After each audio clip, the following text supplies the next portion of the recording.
Հարգելի գործընկերներ, նախ մի երկու խոսք նշեմ իմ գործընկերոջ, իմ ընկերոջ մասին, Դավիթ Ղազինյանի։ Գիտեք, երևի մարդու բնութագիրը կամ պատկերացում կազմելու համար անձի վարքի, պատասխանատվության մասին, վերջին 8 տարիները մի շատ հետաքրքիր ելակետ ունեն, դա քրեական գործերն են։ Պատկերացրեք Դավիթ Ղազինյան 2026 թվականի հունիսի 5-ից լույս 6-ը տեղեկանում է հակակոռուպցիոն կոմիտեի հայտնի YouTube-յան էջից, ինչպես 100,000-ավոր հայրենակիցներ, որ ակնհայտ է, որ իր վերաբերյալ կա քրեական գործ։ Քրեական գործի հիմքը իհարկե հարգարժան մեր գործընկերների, տվյալ դեպքում միգուցե հակակոռուպցիոն կոմիտեի գործընկերների կանանց խոսակցությունն էր, որոնք ուղղակի այնտեղ հիշատակում են Դավիթ Ղազինյանին։ Եվ դա բավարար էր, որ քրեական վարույթ հարուցվի, դա բավարար էր, որ հաղորդագրություն տարածվի այնպիսի շեշտադրումներով, իբր տեղի է ունեցել դարի բացահայտումը։ Բայց ինչի համար եմ նշում հունիսի 5-ից լույս 6։ Պատկերացրեք, դրան հաջորդում է ընտրությունը, դրան հաջորդում է վերահաշվարկը, անցնում են օրեր, կենտրոնական ընտրական հանձնաժողովը հայտարարում է, որ ներկայացվել է միջնորդություն Դավիթ Ղազինյանին անձեռմխելիությունից զրկելու և կալանքի միջնորդություն ներկայացնելու համաձայնություն ստանալու համար։ Ինչ է անում այդ ընթացքում Դավիթ Ղազինյանը։ Բազմաթիվ հարցազրույցներ է տալիս, պատմում է նշված ձայնագրության մասին, Հայաստանի Հանրապետության սահմանից 1 սանտիմետր չի հեռվանում, որևէ մեկի հետ չի հաղորդակցվում, այդպես սպասում է մինչև հունիսի 18-ը, որ կալանավորվի։ Իդեպ բոլորը Հայաստանում, կրկին հիշենք պետաիրավական հարցերի մշտական հանձնաժողովի նախագահի թեկնածու Տիկին Ջուլակյանի խոսքը, որ Հայաստանում դատական ակտերի կանխատեսելիություն պետք է լինի։ Այդ կանխատեսելիությունը մաքսիմալ իրացվելով բոլորը գիտեին, որ Դավիթ Ղազինյանը կալանավորվելու է։ Եվ Դավիթ Ղազինյանը այդ ընթացքում սպասեց, ներկայացավ ԿԸՀ, այնուհետև քննչական, այնուհետև դատարան և կալանավորվեց։ Այսինքն ոչ մի նորություն չկա, ամեն ինչ հստակ, կանխատեսելի, բայց անձի վարքագիծը տեսեք, պատասխանատվության զգացումը տեսեք, իր ընտրողների, իր թիմակիցների և հանրության առջև, թեկուզ որ կալանավորվելու էր։ Իդեպ 2 ամսով կալանավորվեց, թե այդ ինչպես տենց ստացվեց, որ հունիսի 5-ից 6-ը մարդը իմանում է գործի մասին, բոլոր հանգամանքներից տեղեկացված է, բայց միևնույնն է կալանավորվում է։ Այսինքն ոչ պատշաճ վարքագծի ռիսկ են տենում։ Սա է Հայաստանում դատաիրավական համակարգի տարբեր երանգներից մեկը։ Դավիթ Ղազինյանը իր կենսագրության տեսանկյունից, որը ներկայացվեց, հարց ու պատասխանի ընթացքում ակնհայտ էր, որ որևէ մի բացասական հանգամանք չներկայացվեց։ Բացասական հանգամանքը ենթադրյալ ավտոմեքենայի համարանիշներ, իբրև Ռուսաստանի Դաշնության հետ առնչվող, այն էլ պարզվեց, որ եվրոինտեգրման ինտենսիվ սլացող պետհամարանիշներ էին։ Այսինքն պետհամարանիշը շատ մեծ ազդեցություն ունի, թե ի վերջո անձը հանձնաժողովի նախագահ ընտրվի, թե ոչ, այսինքն ոչ թե քննարկվում է, մարդը արդյոք կազմակերպչական, նիստը վարելու, գործընթացը կազմակերպելու ինչ հմտություններ ունի, թե ոչ, այլ քննարկվում էր պետ համարանիշները։ Ինչևէ, կարծում եմ ակնհայտ է, որ Դավիթ Ղազինյանը իր կողմից ստանձնած պատասխանատվությունը պատվով կիրականացնի։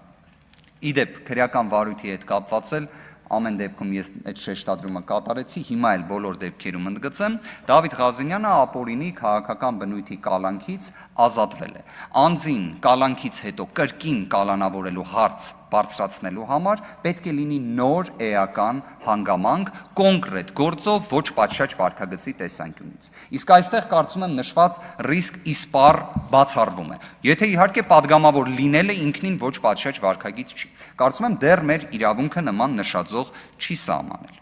Բոլոր դեպքերում ուզում եմ նաև անդրադառնալ падգամավորի այն խոսքին, որը այդքան կառուցված էր հայտնի մի գրքի վերնագրի վրա, որը կարծում եմ, բայց շատ ոչ շահեկան էր, որ հենց իշխանության ներկայացուցիչները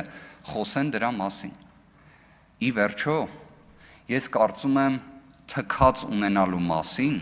պետք չի երբևէ խոսա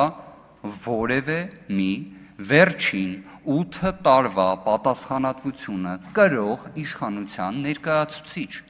Դուք հաշվի առեք, մենք այս վերջին 8 տարիների ընթացքում մեր հայոց պատմության ամենածանր, ամենասև էջերը տեսել ենք։ Մենք հազարավոր զոհեր ենք տեսել։ Իդեպ, երբ նշված բառակապակցությունը օգտագործում եք, դուք գիտակցում եք, չէ՞, որ մարդիկ կարող են լինել, որոնք հիշեն օրինակ մեր զոհված հերոսների դիակները, մասունքները սառնարանում գետնին գցված։ Եկեք այդ բառակապակցությունը այս նիստերի դահլիճից հեռու պահեք։ Եթե խոսում եք Սամվել Կարապետյանի մասին, իմ կարծիքով Սամվել Կարապետյանի կենսագրությունը նրա մասին է, թե ոնց կարա մարդը Հայաստանի Հանրապետության սահմաններից դուրս դառնա միլիարդատեր եւ այդ գումարը օգտագործի բարօրություն Հայաստանի, որ խոսում եք հեծի մասին, ախր հաշվի առեք հեծը ձեռք բերելու ի պատասխան խնդրանքի ձեռք բերելու ժամանակահատվածում Սամվել Կարապետյանը Forbes-ի ցուցակում էր արդեն։ Մի հատ հեծի շրջանառությունը ճշտեք պարոն Ռոմանոս Պետրոսյանից ու մի հատ հասկացեք նաև ըստ Forbes-ի Սամվել Կարապետյանի կարողությունը։ Իդեպ Ռոմանոս Պետրոսյանի մասով ես մի քիչ լավ չհասկացա խնդիրը ինչումն էր։ Հիմա Սամվել Կարապետյանի ֆինանսական միջոցներից վարձատրվում է նորմալ գործընթաց է, էլի, հիշում եք, տենց մի թևավոր խոսք կար։ Հիմա ուզում եմ մի հատ թեմայից մի փոքր շեղվեմ։ Մի հատ եկեք հիշենք այս ընտրությունների հետ կապված բանավեճը ԲՀԿ-ի հետ կապված։ Ես հիշում եմ շատ հետաքրքիր անալոգիա առաջարկվեց ֆուտբոլային խաղի պրոյեկցիայով։ Հիմա եկեք պատկերացնենք իրականությունը որն է։ Եկեք նույնիսկ անուններ էլ նշենք, հա։ Պատկերացրեք, խաղում են Ֆրանսիան ընդդեմ Արգենտինայի։ Մրցավարը դա ընտրական տեղամասի նախագահն է։ Արգենտինան խփում է իր ցանկալի բաղձալի գոլը։ Օֆսայդ չկա։ Բնավ չկա։ Ուղղակի գոլը խփելու պահին հակառակ կողմում դաշտի մի հատ երկրպագու է վազում մտնում դաշտ։ Հակառակ կողմը ասում է Ֆրանսիան։ Ասում է, գիտեք, այդ երկրպագուն խանգարել է դարպասապահին։ Ընտրական տեղամասի նախագահը, որը մրցավարն է, ասում է, չէ, ոչ մի բան էլ չի խանգարել։ Ընտրատարածքային հանձնաժողովի նախագահը, որը վառ սիստեմն է, ֆուտբոլի երկրպագուները գիտեն, որ համակարգչով ստուգում են։ Հանձնաժողովի նախագահը ասում է, խնդիր չկա։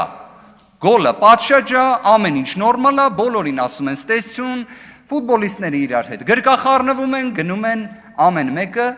հյուրանոց օրինակ։ Բայց հետո ինչ է լինում։ Հետո FIFA-ն, որը կազմակերպիչն է այդ ֆուտբոլի խաղի, աշխարհի առաջնության վրա նայենք, էլի թարմա օրինակը։ Գալի ասում է, չէ, գիտեք, այդ գոլը պետքա չհաշվվի, որովհետև երկրպագուն իսկականից մտել էր դաշտ, բայց խաղից հետո է դա ասում։ Հետո բայց ինչ է պարզվում։ Պարզվում է FIFA-ի նախագահը, ով այդ հայտարարությունը անում է, ինքը Ֆրանսիայի ֆուտբոլի ֆեդերացիայի հիմնադիր անդամ է։ Դրանից հետո ուրիշ բան է պարզվում։ Պարզվում է երկրպագուն, որ մտել է դաշտ, դա կազմակերպել է էլի FIFA-ն։ Պատկերացրիք, այսինքն FIFA-ն, ֆեդերացիան, իրար հետ փոխկապակցվածություն, խաղը ավարտված վիճակում, ասում են չէ, իրականում խաղը ոչ թե ավարտվում է 0-0, այլ մի հատ էլ հակառակը 3-0, տենում եք թվաբանությունը ինչ հետարքիր է, չէ, տեխնիկական պարտության դեպքում հաշվարկվում է 3-0, ու 3-0-ն երեքն է ոնց որ մանդատ կարալ համարվի, էլ իմ ամեն դեպքում ալեգորիայի մասին ենք, չէ, խոսում, արդյունքում Ֆրանսիան համարվում է, որ հաղթել է։ Պատկերացրեցիք ընտրական տեղամաս, ընտրատարածքային հանձնաժողով, FIFA-ն, իդեպ Ջանի Ինֆանտինոն ներկայիս եւ Վահագն Հովակիմյանը կարող են նաեւ նույնիսկ որոշակի նմանություն ունենալ։ Հետևաբար գործընկերներ, եթե ֆուտբոլով ենք անալոգիան անում, եկեք դա մի արեք։ Եկեք դա մի արեք, որովհետեւ ակնհայտ է, որ նշված դեպքով խախտումը անհաղթահարելի է։ Այս դեպքը, այս դրվագը Ես ներողություն եմ խնդրում 20 վայրկյան ավել արձանագրեմ։ Այս դեպքը ցույց է տալիս, որ դուք այնքան եք խոսել ընտրախախտումների մասին, որ մի հատ համեմատեք 26 թվականի ընտրությունները եւ 18 թվականի ձեր կազմակերպած ընտրությունները։ Դուք իսկապես տպավորություն է այնպիսին, որ այնքան նայեցիք անդունդին, որ անդունդն էլ նայեց ձեզ։ Ու դուք գնալով ստանձնեցիք ընտրախախտումների ակնհայտ իրացման պատասխանատվություն։ Շնորհակալ եմ։ Շնորհակալություն։ Ուժեղ Հայաստան խմբակցության անունից ելույթ կունենամ